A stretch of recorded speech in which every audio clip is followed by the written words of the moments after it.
Salmon Player said, I destroyed this question. Now notice, guys, that's more deception, right? Notice that when a Muslim answers a question, he can give the worst, most ridiculous answer anyone has ever heard, ever. But he will boast about it as if he's given just a completely devastating remark. Why? Because Muslims know that their fellow Muslims who aren't really paying attention, they're just seeing who thumps their chest the most, right? Whoever thumps his chest the most and yells the loudest and makes it sound like, oh, I crushed them, that's the one who gave the best answer, even if it's the stupidest answer anyone's ever heard, ever, right? So Salmon Player here says, I destroyed this question. God of the Bible started creation with deceive. Okay. He created 2 naked humans and then meet them every day and played a poker face.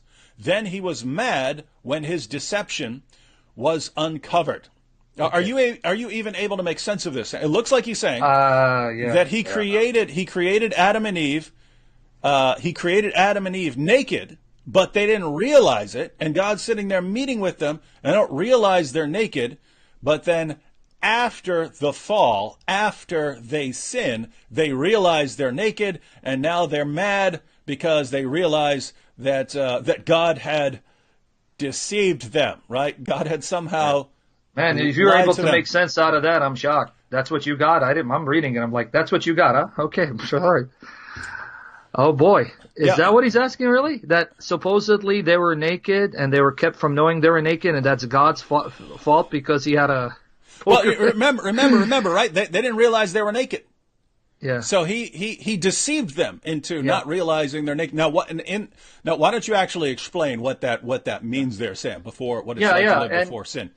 You know what's amazing? It's that this same story is found in chapter 7 of the Quran. It's the same story. Start reading chapter 7. It says the same thing, that they also came to the realization that they were naked and Allah had to clothe them. So I don't know what he's trying to prove, and in reading the chapter is quite clear. What's happening is that because of sin has corrupted the way they view reality. In other words, Genesis 3 is an excellent description of the noetic effects, the effects sin has on your mind. Let me give you a very bad example, what I mean. You can take 2 children, put them in front of each other naked, and they have no lustful desires for each other. They're in a state of innocence. They see their nakedness as something harmless and something good, not something that is lustful or perverted. What happens to Adam and Eve is that prior to partaking of the tree that was forbidden them, their mind was pure. Their mind was righteous, so that when they saw each other, they didn't see each other through the corrupt lens of perverted, lustful desires. They saw themselves as innocent. They saw themselves as childlike. In other words, they had a childlike innocence that was corrupted by sin. So what was innocent at one stage now became something impure and evil because their minds had been corrupted by sin, what we call the noetic effects of sin. And this is encapsulated by what Paul says in Titus 1:15. Paul sums it up perfectly. To the pure, Titus 1:15, all things are pure. But to the corrupt and unbelieving, nothing is pure. Their very minds and conscience is corrupt. So this is what you're seeing taking place in the garden. Prior to eating of the forbidden tree, their minds were pure. Their minds hadn't been corrupted. Everything they saw in a state of innocence and purity because they were bearing the image of God. But because of sin, that which was at one stage innocent now became something perverted, something dirty, something lustful because their minds had been corrupted. The reality was the same, but the way they viewed that reality had now been tainted by sin. That's all you're getting from in Genesis 3. So God creates them in a state of childlike innocence, so that they don't even realize, hey, we're running around naked here. They don't see any problem with that. And then they sin. That changes their relationship with each other. It changes their relationship with God.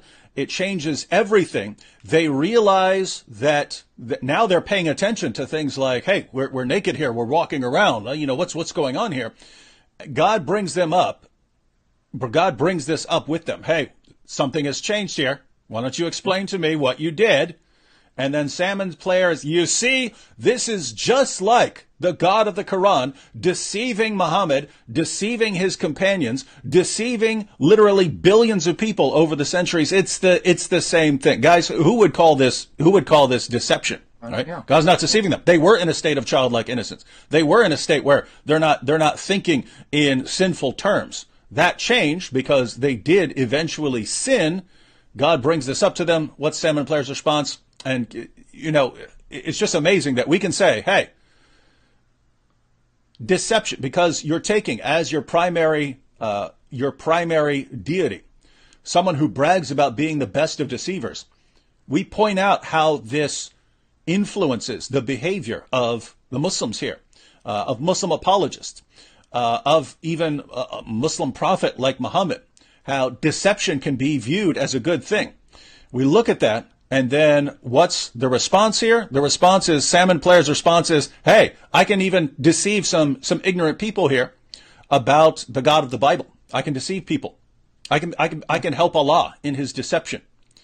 And so, anyway, thanks, Sam and Blair. And don't forget, David, don't forget, Paul says it perfectly in one verse. If you guys want to know what happened to Adam and Eve, Titus 1:15, to the pure, all things are pure. So Adam and Eve were created in a state of purity, innocence.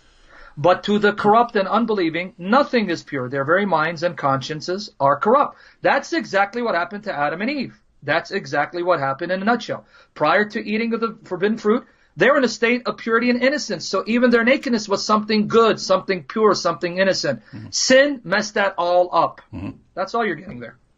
Mm-hmm. All right. So thank you, Sam and Blair. By the way, David, there's two Salmon prayers. The original Salmon prayer says it's not him, it's someone aping his account. So I don't know because I just saw theirs too. All right, guys, if you see fake accounts by fake people, then moderators feel free to block them. Just make sure you are clear that this is someone is using a fake account. But obviously someone was giving the most horrible example ever. And Sam and Blair, Sam and Blair, you've been giving the most horrible responses of anyone from all time.